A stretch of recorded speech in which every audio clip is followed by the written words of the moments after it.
Now, Howard, that was the first time you've seen the episode in full as well. Obviously, a while back, you sat down, you wrote all that. How does it feel now to have seen it in its finished form?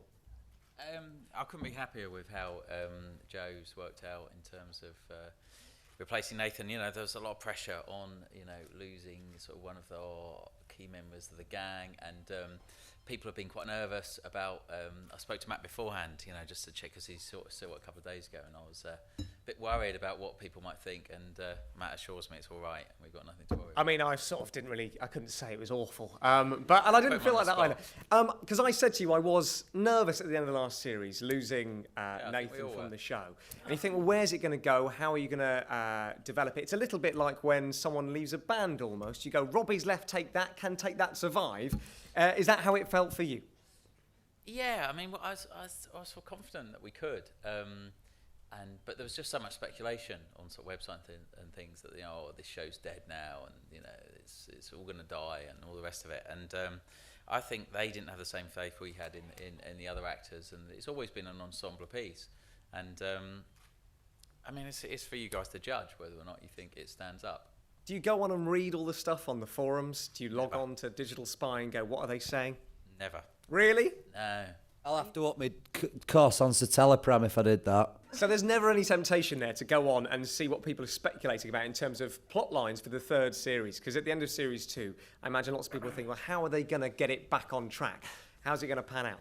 Yeah, but I mean, you can go on those things, and some people will be right, and some people are wrong, and some people like you, and some people hate you, and you just, you can't let those sort of things influence you, because these just, there's thousands and thousands of comments, and one, you don't have time to read them, and it's not a good day where you sit down and you read people saying it's going to be a disaster and it's going to be shit and all the rest of it. So no, I mean, I know other people read them, and I occasionally get our script editor Matt to give me a little update on what's going on, but I think he pulls his punches sometimes. Do people ever come up to you with plot points that they think are going to happen, and you think, that's actually quite good, I'll jot that down and incorporate it? I know, I wish they did. It would make my life a lot easier if actually people walked up to me and said, I've got a brilliant idea, we should do this, and I'll be, unfortunately not. They tend to sort of guess wrong. So, new series then. We've got a new producer, 4 new directors, Matthew McNulty as Seth, obviously power dealer. People were speculating, would he have a bigger role in this series? And it, from the trailer, looks like he will do. And a new misfit in the shape of Joe as well. How did it feel for the rest of you guys coming back into the cast? For us, it was a massive loss to lose Robert, because we were all good mates and he was such a great friend of ours. But I think within about an hour, Joe Gilgun just came straight in and totally took the mantle, and you've done a wicked job, man. And that's the first time we've seen it, and it's just a big deal that for really us lot. It's great, and we're all just such good mates, and we're like a lovely little family. Well, no, horrible little family, and it felt like we were starting again or something. It was like a breath of fresh air come into it, that Joe's just come in and just brought something new to the table, and we was, it's an ensemble piece, and I think now it feels even more because we've all had to step up as well, and it's kind of, if anything, it might be the best thing that could have happened. Oh, that's really lovely. What do you say to that? Yeah, thanks. It's a bit empty, isn't it? Thank you, mate. That's really lovely, that is. That's sweet. That was lovely and earnest. And Joe, for you coming in, you must have felt... Joe. Sorry. You can't tease us with that. That's going to have to happen at the end, I think. That's episode 3. Yeah.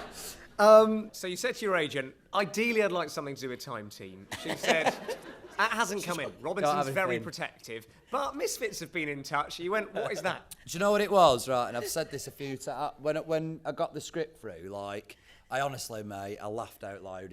It's a bloody funny script. The man's a frigging genius. And I'll say this, I've only been there 6 months, and he knows me.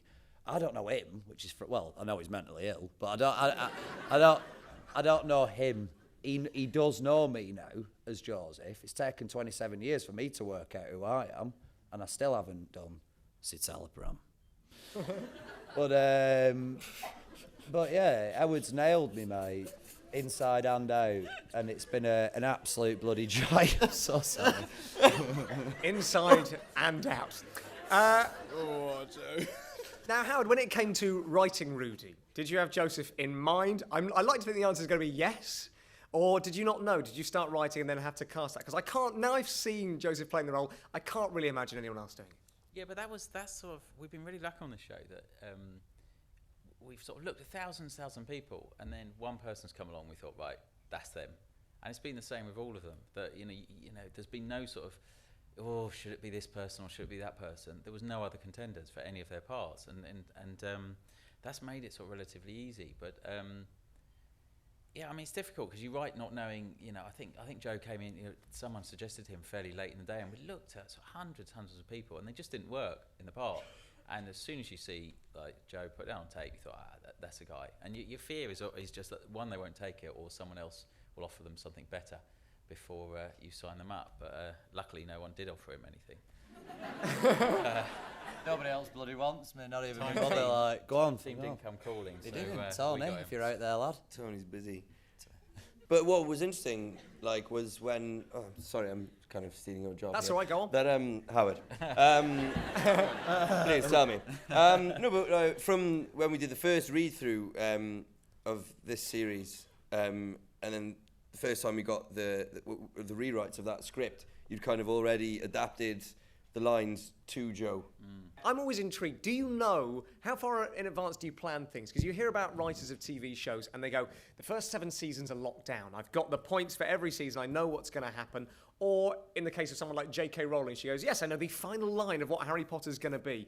Is it the same with you? Is there a degree of making it up as you go along? Or do you have a very, very structured sort of pathway that you're going down? It's a bit of a combination of two. Generally, it's... made up pretty close to the wire, to be honest, because you just or you've got an idea that you want to do and then you change at the last minute. Like the very final scene of the series was made up, like, I don't know, a couple of days before we had to film it because we didn't have an end to the entire series, and we were all scratching our heads, and we did have an end, but we were going, oh, that's shit. But and we just kept trying to think, oh, what's better, and then finally we came up with something. Like, you know, we took a couple of days to spare, which actually influences the whole of the 4 seasons. So let's say something like Super Hoodie. Yeah. Did you always know that it would be Simon? And if not, how do you just write it and go, yeah, that'll be cool? I was going to kill him. I wrote his death in the first series. You know this. Yeah, I know. I wrote. He knows, but he still hurts. Yeah. You were going to kill Simon or kill Super Hoodie? No, I was going to. No, because Super Hoodie didn't really exist. Right. And I was going to kill Simon, and it was going to go bad, and they were going to kill him, and there was going to be a new member of the team, and then I just couldn't bring myself to do it to him. Happy dog eyes. Thanks, Howard. And I could see he was hard up, and he needed a while. And then from that, we wanted to keep him. We just, the team were working so well together. The thought of, bumping one of them off, I just couldn't bring myself to do it. And then kept him alive. And then there was when we were talking about the second series, there was a point where we just thought we wanted a love interest for Alicia's character, and we played around with all sorts of different sort of people, and then we came up with the idea that Simon showed his future self. Super Hoodie kind of existed, but when he's in the first series, we had no idea. And actually, there's an online thing where he talks, and he's like from South London, and it's very clearly not you. Has that been rapidly deleted from the internet? Yeah, I think that's been taken off now. In the last 2 series, they were kind of an extension of the characters. Do you feel that is the case now with their new powers at all? Have you tried to change things? Yeah, even though they got to choose them this time, it was always based around the idea that they would choose something that reflected what they were feeling or who they wanted to be. And Curtis, how do we feel about Nathan? Sorry, how do we feel about Curtis's new power? Yeah, well, it's a strange one. When you read it in the script, did you have a fear that you might have to drag up initially? I didn't have a fear. I hoped you would. That would have been amazing. I'd have been dead. No, thank God, none of that. But they got in a great actress, Kane Day, to be me. Is she here? No, is she here? Hello? No. And I think she went into the audition and she kind of had studied me. Right. Oh, Scott. That shadow Scary. outside your window. Kind of stalky. But it's an interesting power. I think we saw clips from episode 2 that it gets explored greatly, vastly. So did you have to sit with her and say, this is how you do the character of Curtis? No, she knew. It's weird. She knew. She had the voice. She had the mannerisms. She knew Got it locked down. Probably more aware than I was of what I was doing, to be honest with you. It's just great. Spooky, that. Yeah, it's really spooky. Really. And then you've got someone wearing your clothes walking around and you think, is that me? Is that me? Yeah, it was quite scary. Laura, let's talk about Kelly. Rocket scientist. Yeah. That's exciting. Congratulations. Is it going to be like when you see George Clooney saying lines in ER of medical stuff, and you can see in his eyes he does not know what he's talking about. He just learnt some stuff. I say better, I think. Really? I've got some right one-liners. Cheers, Howard. Thank you. You know, I think it's just for, you know, obviously for the comical reasons of being a rocket scientist. You know, you wouldn't expect, you know, Kelly, of all people, of the gang, to become this rocket scientist. She's probably, obviously, very desperate to be clever. And she's not that clever, is she? So now she is. Do we think that Kelly is going to get to use her new ability in a practical way some point throughout the series? Yeah, she does.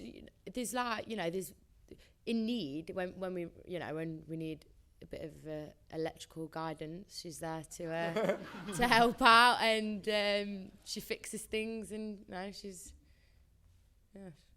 Now, you've had some help with the series this time around. You've got, you, obviously in the past you've written it all on your own. Yeah. 2 episodes in this series were written by John Brown. Yeah. How did that work? I imagine it must be quite difficult when you've created something, you're writing something, to hand over episodes and say, off you go.